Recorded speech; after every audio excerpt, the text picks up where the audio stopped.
கடல்ல போட்ட தள்ளி அலை மேல போராடி காத்தோட எதிர்த்து வெயில்ல காஞ்சி மலையில நனைஞ்சி கஷ்டப்பட்டு பிடிச்சிட்டு வர்ற மீனை நீங்க நோவாம நோம்ப கும்பிட்டு ஏசிலையும் ஃபேன் காத்துலையும் குந்திக்கிட்டு மீனுக்கு விலை குறவு மீன் எடுக்க மாட்டேங்கிறான் மீன் வானான்னு சொன்னா எங்களுக்கு எப்படி ஐக்கும் டேய் நீங்கெல்லாம் யோசிங்கடா என்னடா இது உசுர பணையம் வச்சு ஒவ்வொருத்த மீன் பிடிச்சிட்டு வந்து அவனை கேவலம் நினைக்கிறதும் கட்டுறதும் இதான உங்களுக்கு வேலை.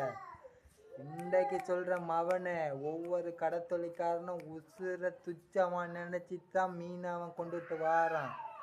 நீங்க லேசான முறையில கிலோவுக்கு 100 ரூபாயும் 200 ரூபாயும் 300 ரூபாயும் 500 ரூபாயும் அவனுக்கு வந்து கொள்ளை அடிச்சு அவன் ரத்தத்தை புழிஞ்சு சாரா நீங்க குடிக்கிறீங்களாடா? உங்களுக்கு ஒரு மனசாட்சி இல்லையாடா? தகுந்த விலைக்கு தகுந்த மீனை